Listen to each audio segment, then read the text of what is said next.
খলিফাতুল মুসলিমিন হযরত ওমর রাদিয়াল্লাহু তাআলা আনহু রাষ্ট্রের দায়িত্ব পালন করে বাড়িতে ঢুকলেন, দেখলেন তার বাড়ির বারান্দায় একটা লাশ পড়ে আছে, মাসুম বাচ্চার লাশ, টুকরা টুকরা করা, প্রায় 12 টুকরা।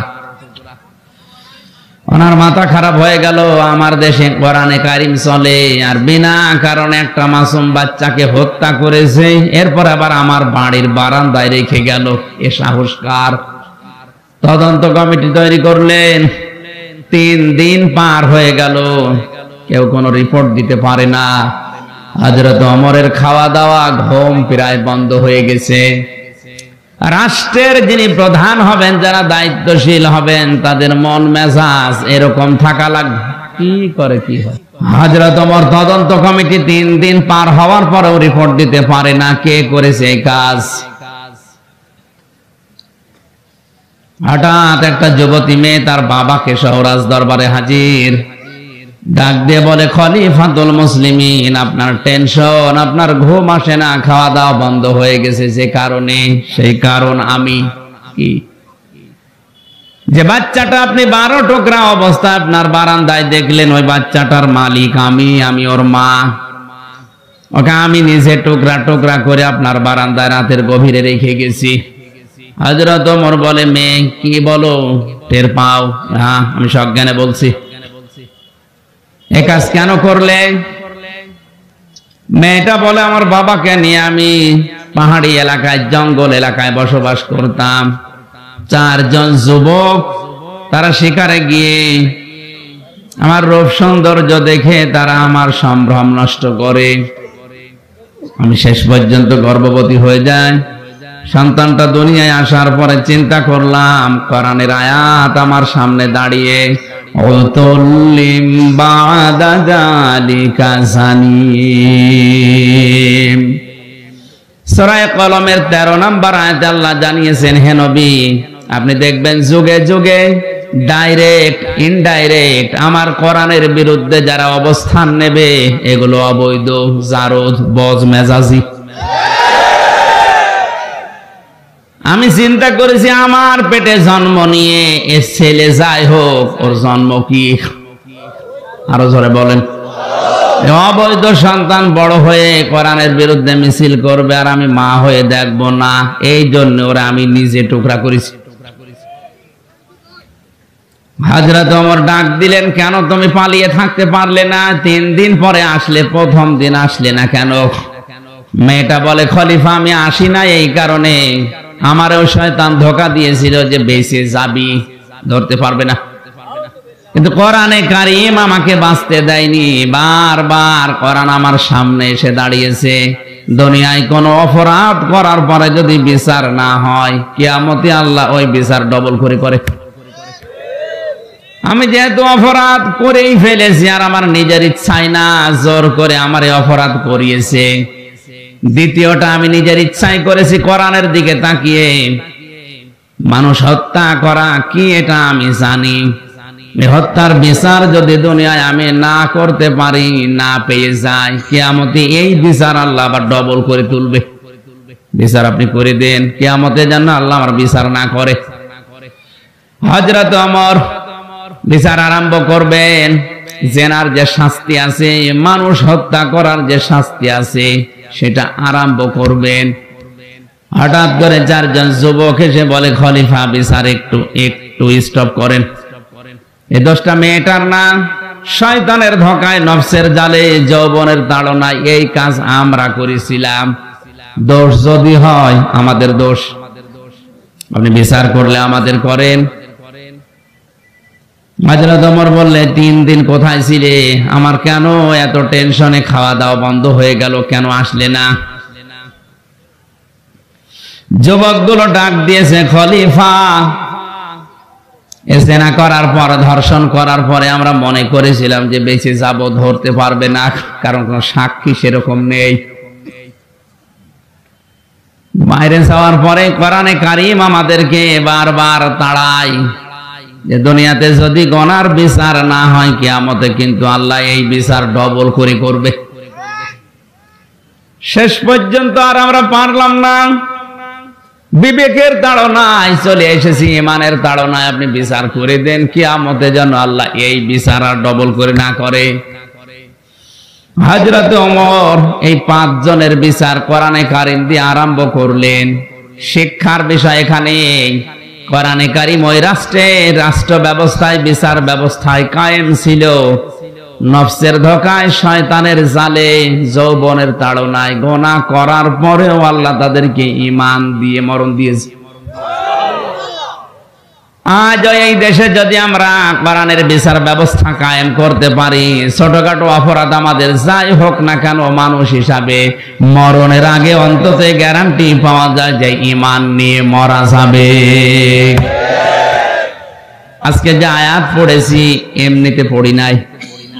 কুষ্টিয়াতে একজন আমারে বলছিল, হুজুর এত ওয়াজ করেন 1.5 ঘন্টা 2 ঘন্টা, মনে রাখা যায়?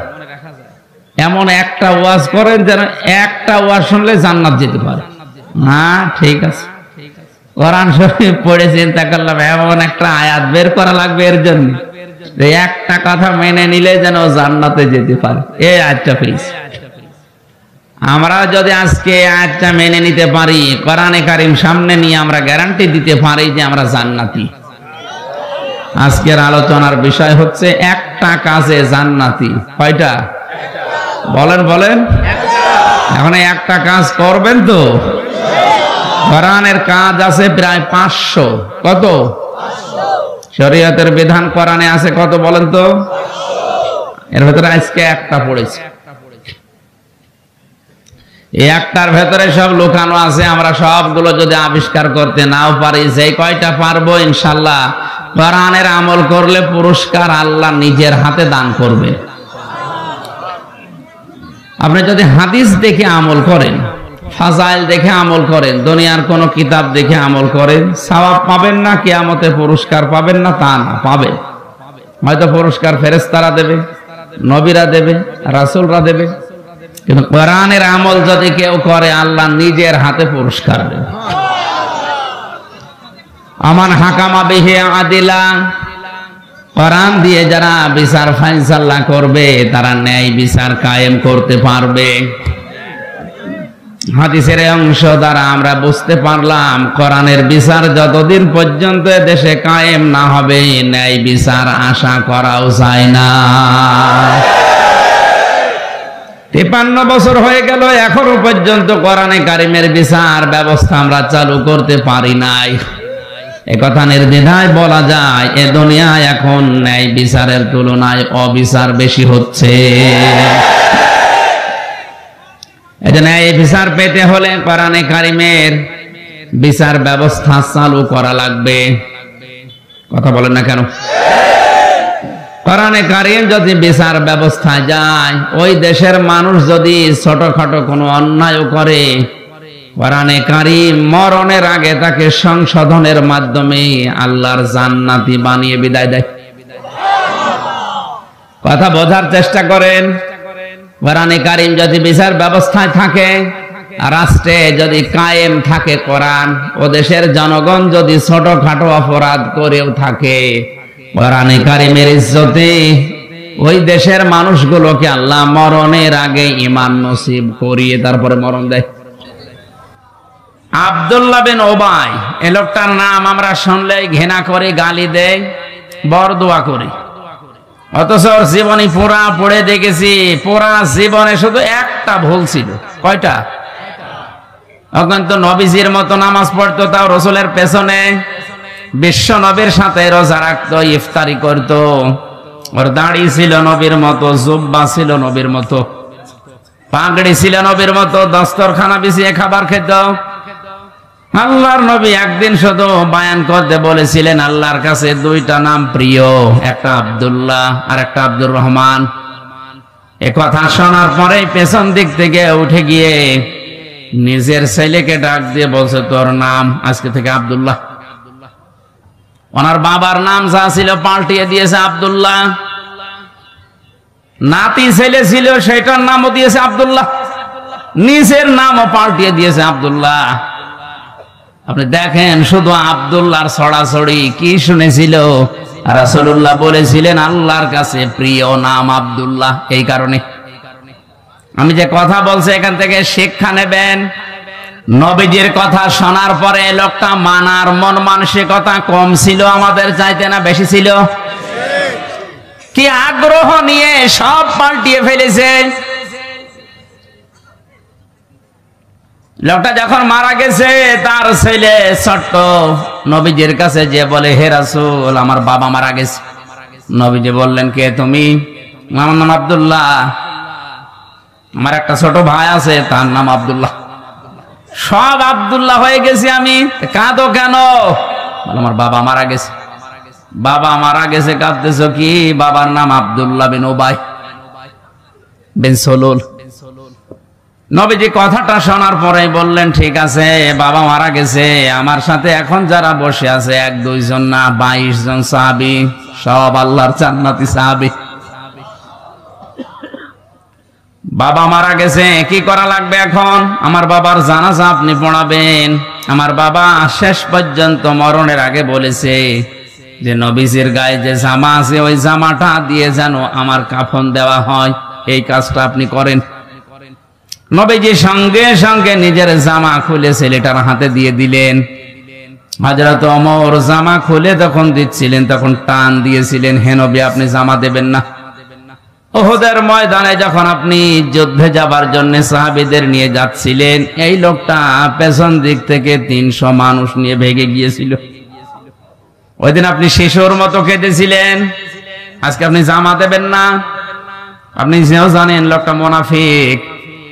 নবীজি বলেন, ওমর, এখনো পর্যন্ত আল্লাহ পাক আমাকে নিষেধ করে নাই, জামা ছেড়ে দাও। খুব খেয়াল করে শোনেন তো, জামা ছেড়ে দেওয়ার সঙ্গে সঙ্গে 21 জন সাহাবী দাঁড়িয়ে গেছে। হযরত ওমর বসা ছিলেন, বসায় আছে, উনি আর ওঠে না। প্রথমটা ছিল, আপনি আমার বাবার জানাজা পড়াবেন। নবীজি বললেন, যাও লাশ তৈরি করো, ব্যবস্থা করো, আমি আসতেছি। 21 জনকে নিয়ে নবী গেলেন। হযরত ওমর কিন্তু জায়গায় বসে আছে, উনি যাননি। জানাজা প্রস্তুতি হয়ে গেছে, নবীজি দাঁড়াবেন। হঠাৎ জিবরাইল এসে বলে, হে নবী, নামাজ থামান, ইস্তাগফির লাহুম আও লা তাস্তাগফির লাহুম ইন তাস্তাগফির লাহুম 70 মাররাতান। তাফসিরে হাক্কানিতে আছে, তাফসিরে ফি জিলালিল কোরআনে আছে। এ পর্যন্ত বলার পরে ফেরেশতা থেমে গেছে। ফরিদপুরবাসী, বিবেক যদি থাকে আপনার, আমি কিন্তু হেদায়েতের নিয়তে কথা বলছি, ভালোভাবে শোনেন। 70 মাররাতান পর্যন্ত বলার পরে ফেরেশতা থেমে গেছে, আর বলে না, হে নবী, আপনি এই লোকটার জানাজা পড়িয়ে, জানাজা মানে দোয়া করা, জানাজা মানে এই লোকটার জন্য দোয়া করবেন, ক্ষমা চাবেন আল্লাহর কাছে। এইরকম লোকের জন্য ক্ষমা চান আর না চান সমান হবে। আপনি যদি এরকম মানুষের জন্য 70 বার ক্ষমা চান, আল্লাহ ক্ষমা করবে না। এখানে কিন্তু কা শব্দটা নেই, হোম আছে, জমির, এটা বহুবচন। শুধুমাত্র আব্দুল্লাহ ইবনে উবাইয়ের জন্য আয়াতটা নাযিল হয়নি, কিয়ামত পর্যন্ত এর চরিত্রে যারা চরিত্রবান হবে তারা ওই আয়াতের শামিল। এই জন্য হোম দিয়েছেন আল্লাহ। আপনি যদি 70 বার দোয়া করেন, আল্লাহ কবুল করবে না, মাফ করবে না। নবীজি মনে মনে সিদ্ধান্ত নিলেন, আল্লাহ 70 বার তুমি ডাক দিয়েছো, যে 70 বার বললে মাফ হবে না, আমি এই লোকটার জন্য 71 বার দোয়া করব। কতবার? 70 বারে যদি মাফ না হয়, 71 বার করলে তো মাফ হবে, কারণ তুমি 71 বার তো বলনি। নবীজি প্রস্তুতি নিচ্ছিলেন, হঠাৎ জিবরাইল আয়াতের পরবর্তী অংশটা নাযিল করলেন, ফালাইয়াগফিরাল্লাহু লাহুম। যারা আরবি গ্রামার বোঝে, ফা শব্দটার পরে লান আছে, মজারের আগে লান আসলে অর্থ হয় কখনোই হবে না। শুধু হবে না তা না, এটা বর্তমান, ভবিষ্যৎ, প্রেজেন্ট, ফিউচার, দুইটা কাল নিয়ে শব্দটা আল্লাহ গঠন করেছে। এরপরে আবার হোম আছে।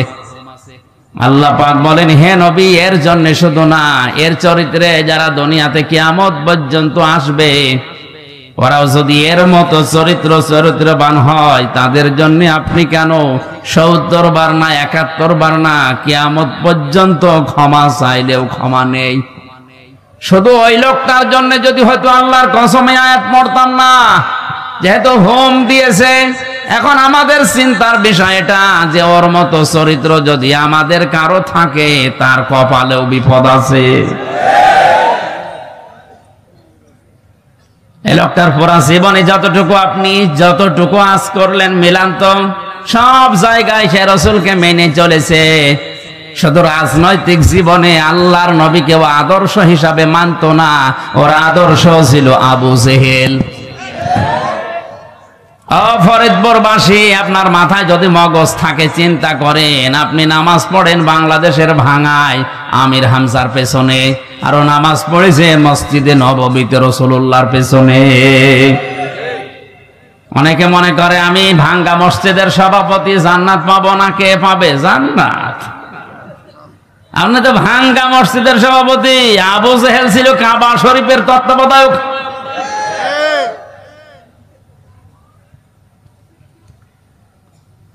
তাহলে এই লোকটার ইমান ভেঙে গেছে। এই যে 10টা কারণে মানুষের ইমান ভেঙে যায়, তার 5 নাম্বার কারণটা বলেছিলাম, আল্লাহর নবী বাদ দিয়ে অন্য কাউকে যারা আদর্শ হিসাবে মেনে নেবে, তার ইমান ভেঙে যায়, নষ্ট হয়ে যায়। এই লোকটা আবু জেহেলকে রাজনৈতিক জীবনে আদর্শ হিসাবে মানত, এই জন্য ওর জীবনের সব আল্লাহ কি করেছে? নষ্ট করে দিয়েছে। বলেন বলেন, সব শেষ। ওর ইবাদত বন্দেগী কোনো কাজে, বলেন কাজে আসে নাই, আসবেও না কিয়ামত পর্যন্ত। এই জন্য এক ফের দেওয়া আছে। শুধুমাত্র এই লোকটা না, হোম দিয়ে আল্লাহ আমাদেরও বিপদের ভেতরে ফেলে দিয়েছে, না জানি আমরাও ধরা খাই কিনা। কারণ মুনাফিকের এই জার্ম যাদের ভেতরে আছে, বিশ্বনবী বাদ দিয়ে অন্য কাউকে যারা আজ আদর্শ হিসাবে মেনে জীবন চালাচ্ছেন, আপনি শিওর থাকতে পারেন আপনি জাহান্নামী। কারো ফতোয়া লাগবে না। ইমাম বুখারী রাহমাতুল্লাহ আলাইহি, বুখারী লেখার আগে একটা কিতাব লিখেছিলেন আল আদাবুল মুফরাদের 6 নাম্বার হাদিসের 3 নাম্বার পয়েন্টে আছে, পৃথিবী যারা বিশ্ব নবীকে বাদ দিয়ে অন্য কাউকে আদর্শ হিসাবে গ্রহণ করেছে, সে বিনা হিসাবে বিনা বিচারে জাহান্নামী। এখন এই হিসাবে বাংলাদেশে যেহেতু 100 জনের 15 জন শুধু অ্যাক্টিভ ভাবে রাসূলকে আদর্শ মানে, বাকি 85 জন মানে না। বলেন তো তাদের কপালে কি আছে? নাকি ফতোয়া আবার আকাশ থেকে নিয়ে আসা লাগবে? এটা আকাশের ফতোয়া। মুনাফিক আল্লাহর কাছে এত ঘৃণিত, এত নিকৃষ্ট, জাহান্নামে আল্লাহ যাদেরকে সাজাবে সর্বনিচে একেবারে দেবে জাহান্নামে মুনাফিকদের। ইন্নাল্লাহা জামিউল মুনাফিকিনা ওয়াল কাফিরিনা ফি জাহান্নামা জামিআ। সূরা নিসা 4 নাম্বার পারা 5 নাম্বার পারা 19 নাম্বার পৃষ্ঠার 15 নম্বর লাইনের 140 নাম্বার আয়াতের শেষের দিকে আছে। আল্লাহ পাক বলেন, অবশ্যই আমি জাহান্নামে একত্রিত করব, আগে মুনাফিকদের, এরপরে কাফেরদের। আগে কাদের কথা বলেন বলেন? এটা এত ঘৃণিত আল্লাহর কাছে, ওদের একেবারে নিচে দেবে। আবু জেহেল কাফের ছিল, ওরে অত নিচে দেবে না। এখন যদি বলেন যে এই মুনাফিক এত খারাপ, এরা তৈরি হয় কোথায়? কেউ যদি এখন আমারে জিজ্ঞাসা করে, হুজুর ইহুদি কোথায় পাওয়া যায় বলেন, যান আপনি ইসরায়েলে, শুধু ইহুদি পাবেন। কি পাবেন? যদি বলেন খ্রিস্টান দেখবো, আমেরিকায় যান, শুধু খ্রিস্টান। এখন যদি বলে কেউ বৌদ্ধ দেখবো, এই যে মায়ানমারে যান, শুধু বৌদ্ধ পাবেন। কেউ যদি বলে আমি মুশরিক দেখবো, যান ভারতে যান, শুধু মুশরিক হিন্দু পাবেন। কথা বলেন না কেন? এখন যদি এ লোকটা বলে হুজুর জাহান্নামের একেবারে নিচে থাকবে যারা এই মুনাফিক, এদের পাবো কোথায়? হ্যাঁ, না বাংলাদেশে কেন বলছেন? কারণ নবীজি ইন্তেকালের আগে জানিয়েছেন মুনাফিক এটা শুধুমাত্র তৈরি হবে কিয়ামত পর্যন্ত মুসলমানদের ভেতরে। এটা ইহুদি খ্রিস্টান বৌদ্ধ হিন্দু মাজুসি এদের ভেতরে মুনাফিক তৈরি হয় না, ওরা সরাসরি কাফের। সরাসরি মুনাফিক তৈরি হবে শুধুমাত্র কাদের ভেতরে? যেহেতু এই দেশে ৯৬% মুসলমান, সুতরাং এইটা থাকার সম্ভাবনা বেশি। মুনাফিকের যতগুলো চিহ্ন আছে দেখলে আপনি বুঝবেন তার ভেতরে সবচাইতে বেশি তিনটা। কয়টা? মুনাফিক দেখলেই বুঝবেন আপনি, কথা বললেই মিথ্যা কথা বলে। হাদ্দাসা কাযিবা, যখন কথা বলে কি বলে? কয়েকদিন আগে চট্টগ্রাম থেকে আসার সময় এক নেতা, আমি নাম নিলাম না, আমারে বলছো হুজুর আর কত মিথ্যা কথা বলবো, আমি আর পারছি না, আমার জীবন শেষ হয়ে গেল। সকাল থেকে শুরু করে রাত 11টা 12টা পর্যন্ত শুধু মিথ্যা, আমি আর পারছি না। ধোঁকা দিয়ে মানুষকে বোকা বানিয়ে আর কত রাখবো, আমি আর পারলাম না। অথচ মুসলমান। নবীজি বললেন কথা বললে যে মিথ্যা কথা বলে এই লোকটা কি? ও মুসলমান দাবি করে আজ আমাদের মতো মুসলমানদের ধোঁকা দিয়ে বোকা বানিয়ে রেখেছে। আমরা মনে করছি নামের আগে মোহাম্মদ আছে, নামের শেষে হুসাইন আছে, ওটা মনে মুসলমান। মুসলমান বলে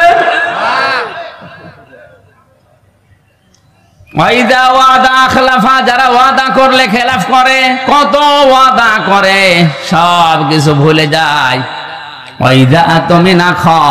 যখন কোনো কিছু আমানত রাখা হয় খেয়ে ফেলে। এই তিনটা গুণ যাদের আছে এরা নির্ভেজাল টাটকা মুনাফিক। আর একটা গুণ আছে, যারা কথা বললে ঝগড়া যদি হয় আগে গালি দেয়। এটা তো এলাকায় গালি নেই। সেদিন একজন আইসক্রিম না যে পাঁপড় বিক্রি করে, এই লোকটা একটা ক্যাসেট লাগিয়ে দিয়েছে, দুই মহিলা গালি দিচ্ছিল, ওই গালিটা রেকর্ড করে ছেড়ে দিয়েছে। মানে ৩-৪ মিনিট এমন কোন কিছু নেই ওর ভেতরে নেই, যত গালি আছে দুনিয়া সব এক জায়গায় ফিরেছে। এই যে কথা বললে ঝগড়া হলে গালি দেয়, এরা কারা? মুনাফিক। এরা কারা? এরকম মুরব্বী মানুষ আমি দেখেছি, যুবক ছেলের সামনে যুবতী মেয়ের সামনে ওর মাকে গালি দিচ্ছে। আপনার কবে হোশ ফিরবে বলেন তো? ওই ছেলেটা যদি এখন আপনারা ধরে পিটায়, কে বাঁচাবে আপনারা? একটা টিয়নো চায়ের কাপ পিরিজ ভেঙে গেছে, কিনতে পারছে না, ও কি ফেরেশতা এসে দাঁড়িয়ে আছে ওর পেছনে? কিসে বাধা দিয়েছে বলেন তো? কোরআনে। বলেন কিসে? এই জন্য শিক্ষা দেওয়া লাগবে আগামী প্রজন্ম যারা আসছে তাদেরকে কোরআনের শিক্ষা।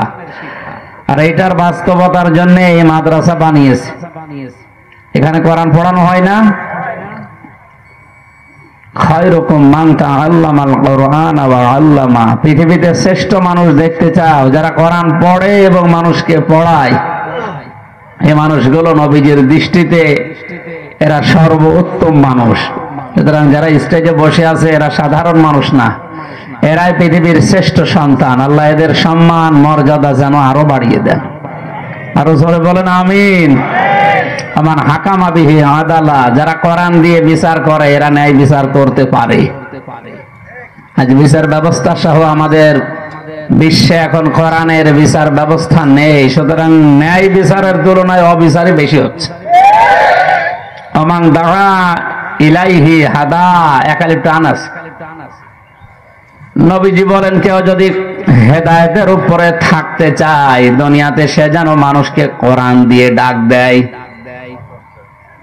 কত মানুষ বিভিন্ন কায়দায় আমাদেরকে সতর্ক করে এইটা এইটা এইটা বলা যাবে না, অথচ আমি ডাক দেই কি দিয়ে? বলেন না কেন? আমি ডাক দেই শুধু কোরআন দিয়ে এই কারণে যে নবীজির হাদিস আমার হেদায়েতের উপরে থাকতে হলে কোরআন দিয়ে ডাকা লাগবে।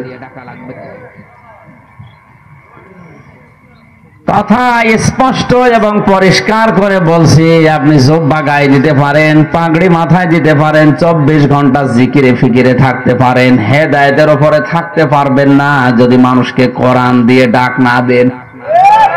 এই হাদিস তো আমি বানালাম নাকি? হাদিসের শেষাংশ আরো মারাত্মক, ফাকাদ হুদিয়া ইলা সিরাতিম মুস্তাকিম। আর কোন মানুষ যদি কোরআনের ডাকে সাড়া দেয়, বিশ্ব নবী বলেন আল্লাহ তাকে সিরাতে মুস্তাকিম নসিব করে দিবেন। প্রতিদিন 5 ওয়াক্ত 6 ওয়াক্ত তাহাজ্জুদ মিলে যারা নামাজ পড়েন, প্রত্যেক রাকাতে কথা আল্লাহকে শোনানো হয়, ইহদিনাস সিরাতাল মুস্তাকিম।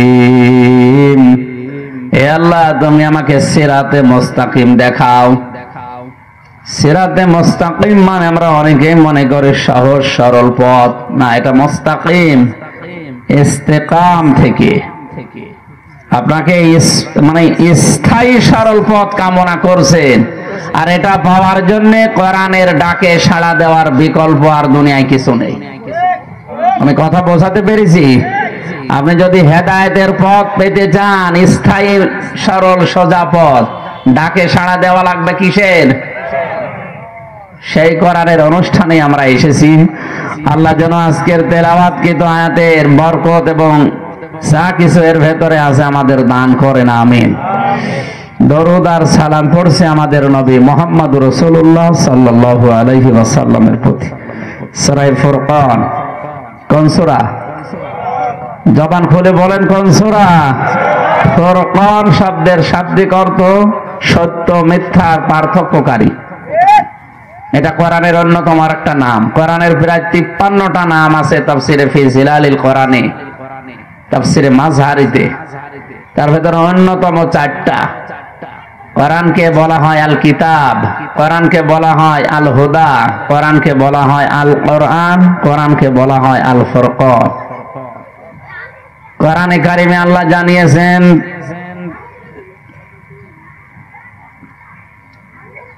তাবারাকাল্লাযী নাযালাল ফুরকানা আলা আবদিহি লিয়াকুনা লিল আলামিনা নাযীরা। আল্লাহ পাক বলেন তিনি সে বরকতশালী, বরকতময়, সব দোষ থেকে, আয়াত থেকে মুক্ত ওই আল্লাহ যিনি তার বান্দার প্রতি এই কিতাব, এই কোরআন নাজিল করেছেন, এই ফুরকান, যেন তিনি তার বান্দাদেরকে কোরআন দিয়ে সতর্ক করতে পারেন।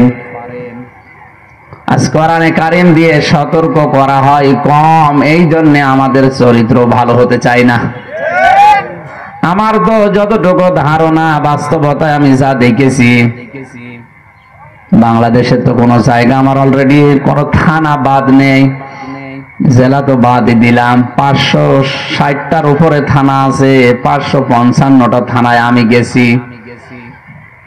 ভারতের 8-9টা রাজ্যে ঘুরে আমার যতটুকু বাস্তবে জ্ঞান হয়েছে, কোরআনে কারিমের কথা বলার মতো মানুষ মাত্র 5 ভাগ। 95 ভাগ অনুষ্ঠানে কোরআন দিয়ে কথা বলা হয় না।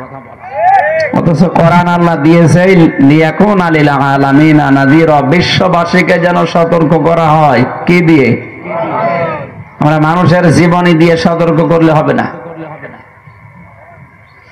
কিতাবুন উনজিলা ইলাইকা ফালান ইয়াকুন ফি সাদরিকা হারাজুম মিনহু লিতুনযিরা বিহি ওয়া যিকরা লিল মুমিনিন।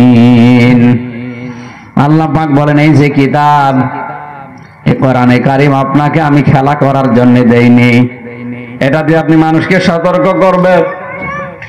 হারাজন শব্দটা আয়াতের মাঝে আছে, ব্যাখ্যায় আমি পেয়েছি হারাজনের অর্থ হয় 2টা।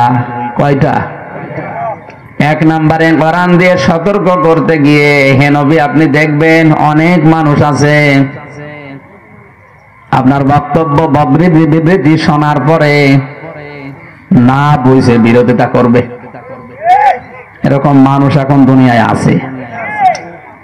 কোরআনে কারীম যেটা বলতে চায় হয়তো না বুঝে আন্দাজে বিরোধিতা করে। বাংলাদেশে এই প্রকার মানুষ এখন নেই, আছে, আরো দিন দিন বাড়ছে, আন্দাজে বিরোধিতা করে। 2 নম্বরে আবহমান কাল থেকে ধর্মের নাম নিয়ে দিন মনে করে অনেক কিছু বানানো ইসলাম চলছে। কোরআন দিয়ে যখন আপনি সঠিক কথাগুলো বলবেন, তাফসীর করবেন, সতর্ক করবেন, দেখবেন ওইগুলো কোরআনের সাথে মেলে না, তখন ওই মানুষগুলো আপনার সাথে বিরোধিতা করবে। এটা বাংলাদেশে অলরেডি চলছে। নারী পুরুষ নাকি অনেক জেলাতে এক জায়গায় রাতের বেলা জিকির করে, এটা হারাম। জিকির করা কি বলেন বলেন? যত নফল কাজ আছে তার ভেতরে মনে করুন উত্তম কাজ এটা। আর নারী পুরুষের এক জায়গায় হয়ে যেটা করছে ওটা ফরজ তরক করা। পর্দার মতো বিধান ফরজ তরক করে যারা জিকির করছেন, যদি আপনি গুরুত্ব না দেন, এমনি এমনি করেন, আপনার ঈমান নষ্ট হয়ে যাবে। জিকির করা নফল, আর পর্দা করা, আরো আসতে বলেন, পর্দার মতো ফরজ বিধান বাদ দিয়ে আপনি আন্দাজে ইবাদত মনে করে ওটা করবেন। কোরআনের তাফসীর যখন করা হবে তখন ওইটা তো টিকবে না। কথা বলেন না কেন? ওটা যখন টিকবে না, আবহমান কাল থেকে যারা নারী পুরুষ এক জায়গায় রাতের বেলা জিকির করে, ওরা আমারে মনে হয় মাথায় তুলে নাচবে। কথা বলেন না কেন? ওই মানুষগুলো তখন বিরোধিতা করবে। আপনার হাদিয়া, তওফা, নজর নিয়াজ এগুলো সব বন্ধ হয়ে যেতে পারে। হে নবী, এর পরও আপনি পেছনের দিকে তাকাবেন না। এ নির্দেশ কার? এই আয়াত শুধু নবীজির জন্য। কথা বলেন না কেন? বিশ্ব নবীর ওয়ারিস হিসাবে এখন আলেম যারা দুনিয়ায়, তারা দায়িত্ব পালন করবে। সুতরাং কোরআন প্রচার করতে গিয়ে কিছু মানুষ যদি না বুঝে বিরোধিতা করে, কিছু মানুষ যদি দেখে তাদের নিজেদের মন মতো ধর্মের সাথে কোরআনের নিয়ম নীতি মেলে না, এই সময় তারা বিরোধিতা করতে পারে। এই জন্য আমরা পিছপা হয়ে যাব। আল্লাহ পাক বলেন, হে নবী, আপনি কোরআন দিয়ে সতর্ক করবেন।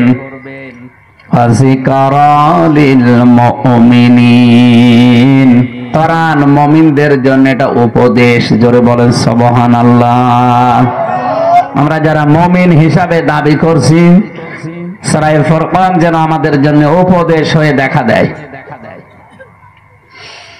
ফুরকান কোরআনে কারিমের অন্যতম নাম। আমি আরেকটা বিষয় ক্লিয়ার করছি, শাহরু রমাদান আল্লাযী উনজিলা ফীহিল কুরআন হুদাল লিন-নাসি ওয়া বায়্যিনাতিম মিনাল হুদা ওয়াল ফুরকান। খেয়াল করে শুনবেন। আল্লাহ পাক বলেন, এই কোরআন আমি নাযিল করেছি রমজান মাসে। এর ভেতরে স্পষ্ট দলিল আর প্রমাণ দিয়ে ফুরকান করে কোরআন আমি নাযিল করলাম মানুষের জন্য। কাদের জন্য? হুদাল লিন-নাস, মানুষকে পথ দেখাবে। এ কোন মানুষ? লাম শব্দ ব্যবহার করা হয় আরবি গ্রামার অনুযায়ী 13টা অর্থে। এর অন্যতম অর্থ হচ্ছে লাম ব্যবহার করা হয় জীবিত মানুষদের জন্য। কাদের জন্য? তাহলে কোরআন পথ দেখাবে, হেদায়েতের পথ। জীবিত মানুষকে না মানুষ মরে গেলে? অথচ বিভিন্ন জেলায় আমরা দেখি মানুষ মরে গেলে হাফেজদেরকে নিয়ে এসে লাশের পাশে বসে কোরআন পড়াচ্ছে। আমার মনে হয় যারা সারা জীবন কোরআনে কারিমের বিরোধিতা করেছে, কোরআনের উপরে চলেনি যাদের জীবন, ওই মানুষ মরে গেলে ওর পাশে কোরআন পড়লে ওর আযাব আরো বাড়বে। কারণ আমরা জানি মানুষ মরণের সময় ফেরেশতা আসে না। কথা বলে না কেন? তো ফেরেশতা তো আসবে। আপনি বসে বসে কোরআন পড়ছেন, ওর জীবনে কোনো আয়াত বাস্তবে ছিল না। হাফেজ সাহেব যখন পড়বে, ইউসিকুমুল্লাহু ফি আওলাদিকুম লিয-যাকারি মিসলু হাযযিল উনসায়াইন। আল্লাহ পাক বলেন, দুনিয়ার মানুষ যারা বাবা, তাদেরকে আমি নির্দেশ দিলাম, তোমাদের সম্পদ যখন বন্টন করবা, এক ছেলে যা পাবে 2 মেয়ে তাই পাবে। এই আইনটা কার? এখন আপনি তো ছেলের নামে সব লিখে দিয়েছেন, মেয়েকে ফাঁকি দিয়ে। ফেরেশতা আরো গোতা দিয়ে বলবে, বেটা এই আয়াত তোর জীবনে ছিল। আপনি সওয়াবের জন্য, শান্তির জন্য নিয়ে আসলেন হাফেজ সাহেব, ও তো আরো আপনার আযাব বাড়িয়ে দেবে। এই জন্য মৃত মানুষের জন্য না, কোরআন আল্লাহ হেদায়েতের জন্য নাজিল করেছেন, জীবিত মানুষদের জন্য। যেহেতু এটা জীবিত মানুষদের জন্য পথ দেখাবে, শেষের শব্দটা আল ফুরকান, স্পষ্ট দলিল আর প্রমাণ দিয়ে আল্লাহ কোরআনে কারীমকে সত্য মিথ্যার পার্থক্যকারী হিসাবে নাজিল করলেন। আয়াতের বাস্তব শিক্ষা এই, কোরআন পাওয়ার পরে স্পষ্ট দলিল আর প্রমাণ জানার পরেও কোনো মানুষ যদি সত্য মিথ্যা পার্থক্য করে বাকি জীবন চালাতে না পারে, ও জান্নাত যেতে পারবে না। এ কথার ওজন কত আপনি টের পাননি? এ কথার লোড কত আপনি টের পাচ্ছেন? এই জন্যই তো শব্দটা বলেছি। অনেকে মনে করেন আমি জানি না তাই মানি না। আপনি জানেন না কেন? জানাও ফরজ, মানাও জোরে বলেন। জানে যে তার একটা ফরজ আদায় হয়েছে, মানে না, এই জন্য একটা গুনাহ হবে। কিন্তু আপনি জানেনও না, মানেনও না, আপনার ডবল গুনাহ হবে। আপনি জানেন না কেন? এই জন্য পৃথিবীর প্রথম ফরজ কোনটা বলেন তো? ইকরা। বলেন কি? পড়া লাগবে। সত্য মিথ্যা আজকে পার্থক্যকারী হিসাবে কোরআনে কারীমের সূরা ফুরকান থেকে আমরা তেলাওয়াত করেছি। আমি আজকে একটা একটা করে 12টা বলবো। এরপরেও যদি বাকি জীবনে আপনি এগুলো বাস্তবায়ন না করতে পারেন, আপনি আল্লাহর বান্দা থেকে বের হয়ে যাবেন। আর আল্লাহর বান্দার বাইরে যারা আছে ওরা শয়তানের বান্দা। আর জোরে বলেন আল্লাহ আমাদের হেফাজত করুন, বলেন আমিন। কোরআনের আরেকটা নাম আছে হুদা, এটা পথ দেখায়। আর একটা নাম আছে আল কিতাব, যালিকাল কিতাবু লা রাইবা ফীহি হুদাল লিল মুত্তাকিন। এখানে একটা গোপন তথ্য আছে। এই যে আল কিতাবের আগে আলিফ লাম দিয়েছেন, এই খেয়াল করেন। কিতাবের আগে আলিফ লাম দেওয়ার কারণ কি? নির্দিষ্ট করে আল্লাহ কোরআনে কারীমকে কিতাব ঘোষণা দিয়েছেন এই কারণে। এরপর আবার হুদাল লিল মুত্তাকিন দেওয়া আছে এই কারণে। পৃথিবীতে হেদায়েত দেওয়ার মতো, পথ দেখানোর মতো একটাই কিতাব আছে, তার নাম কোরআন। আর দুনিয়ায় যা আছে এগুলো সব কোরআনের ব্যাখ্যা। এগুলো কি বলেন বলেন? সুতরাং কোরআনে কারীম বাদ দিয়ে যদি কেউ ভালো হওয়ার নিয়ত নিয়েও দুনিয়ায় কোনো জায়গায় যায়, ও ভালো হওয়ার পরিবর্তে আরো খারাপ হবে। হাদিস আছে আয়াতের ব্যাখ্যায়, মানিত্তাবাআল হুদা বিগাইরিল কোরআন আদাল্লাহুল্লাহ। তিরমিজি শরীফের হাদিস। নবীজি বলেন, কোরআন যেখানে নেই ওই রকম কোন জায়গায় যদি কেউ হেদায়েত পাওয়ার নিয়তেও যায়, আল্লাহ নিজে দায়িত্ব নিয়ে তাকে গোমরা করে দেয়। এখানে হাজারো আলেম যারা বসে আছে, আদাল্লা ইউদিল্লু বাবে ইফআল, এটা নবী যদি দল্লা শব্দ দিতেন তাও তো অর্থ হয়ে যেত, কিন্তু বাংলা অর্থ দাঁড়াতো। দল্লা যদি দিতেন তাহলে আপনি নিজেই নিজেকে গোমরা করে ফেলেছেন, এরকম অর্থ আসতো। বাবে ইফআল থেকে আসার কারণে বাংলা অর্থ দাঁড়িয়েছে আপনি হয়তো ভালো হওয়ার নিয়তে গিয়েছিলেন, কিন্তু কোরআন সেখানে ছিল না। এই জন্য আল্লাহ নিজে দায়িত্ব নিয়ে আপনাকে খারাপ বানাবে। কথা বুঝতেছেন? এখানে বাংলায় হাজারো পীরের দরবারে দেখি যেখানে কোরআন চলে না, কোরআনের নিয়ম নীতি নেই, কোরআনের কর্মসূচি নেই, ওখানেও মানুষ ভালো হওয়ার নিয়তে যায়। কিন্তু ফলটা কি দেখি, আগে যা ছিল তার চাইতে আরো খারাপ হয়। যেমন লালনের মাজার কুষ্টিয়ায়, এই কিশোরগঞ্জ, ময়মনসিংহ, রংপুরের এই লাইন থেকে বেশি মানুষ যায়। ওরা তো ভালো মনে করে যায়, মনে করে আল্লাহর ওলি শুয়ে আছে, কিন্তু ওখানে কোরআন নেই, কোরআনের কর্মসূচি নেই, আছে শুধু গাঁজা। আমার যতটুকুর পাশেই তো আমার বাড়ি, আমি দেখেছি সারা দেশ করি আপনি যেই কয় মন গাঁজা না পাবেন, তার চাইতে বেশি গাঁজা পাওয়া যাবে ওখানে। বাজারের সভাপতি আবার ডিসি সাহেব, বাইরের দেশ থেকে কোটি কোটি টাকা আসে, বলেন একটা কবরের জন্য, একটা মাজারের জন্য যদি 8 থেকে 10 কোটি টাকা বাইরের দেশ থেকে আসে, তাও যারা দিচ্ছে ওরা একটাও মুসলমান না, সব খ্রিস্টান আর ইহুদি। কোরআনে কারীম 1500 বছর আগে জানিয়েছে, ওয়ালান তারদা আনকাল ইয়াহুদ ওয়ালান নাসারা হাত্তা তাত্তাবিআ মিল্লাতাহুম। হে নবী, লাং দিয়েছে ওয়ালাং তারদা, কখনো ওই ইহুদি খ্রিস্টানরা আপনার উপরে রাজি হবে না, খুশি থাকবে না, আপনাকে সাহায্য করবে না, যতদিন পর্যন্ত আপনি তাদের ধর্মের অনুসরণ না করবেন। আয়াত দিয়ে বোঝা যায় যে সমস্ত দরবারে কোরআন নেই, কোরআনের নিয়ম নীতি চলে না, অবশ্যই ওগুলো পরিচালিত হচ্ছে ইহুদি খ্রিস্টানদের দ্বারা। কারণ ওরা ভালো করে জানে এই হাদিসটা, যে কোরআন যেখানে নেই ওখানে যদি ভালো হওয়ার নিয়তেও যায়, ও খারাপ বানাবে আমির হামজা কে। এই জন্যই তো যাওয়ার পরে দেখি আগে বিড়ি খেত না, এখন বিড়ি খায়। এই কথা বলছেন না কেন? আগে দাড়ি কাটতো না, এখন দাড়ি কাটে। একটু বিবেকের দরজায় নাড়া দেয় না। মসজিদে গিয়ে যদি দেখেন একটা ইমাম সাহেব দাড়ি কেটে সফাং সফা, মুসল্লি বলবে হুজুর দাড়ি কই? ইমাম যদি বলে বেটা মুসল্লি তোমার তো দাড়ি নেই, মুসল্লি ফতোয়া দেবে, হুজুর দাড়ি ছাড়া মুসল্লি হওয়া যায়, ইমাম হওয়া যায় না। এ কথা বলবে কিনা বলেন? কলিয়ার সরে গোবরিয়া কে জামে মসজিদের ইমামতি যদি দাড়ি ছাড়া করা না যায়, বিশ্ব বলি হয় কি করে দাড়ি ছাড়া? এরপরও মানুষ গরু ছাগল নিয়ে যায়। আপনার বিবেকের উপরে কি কুকুরে পোশাক করিস? কুকুরে পোশাক করলেও তো যাওয়ার কথা না।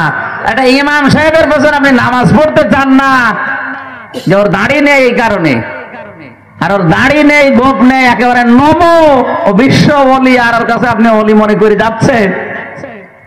3.5 হাত বডির ভেতরে যার ইসলাম নেই, বাকি জায়গাগুলো কি অবস্থা অনুমান করা যাচ্ছে না? আজকে সিদ্ধান্ত নেন, যেখানে কোরআন নেই, কোরআনের কর্মসূচি নেই, ওই দরবার যদি আমার বাবাও কায়েম করে, ও দরবারে আমি যাব না। আর ওই রকম দল যদি আমার বাবা প্রতিষ্ঠা করে, ওই দলে আমি নেই। ওয়াজ তো হয়ে গেছে।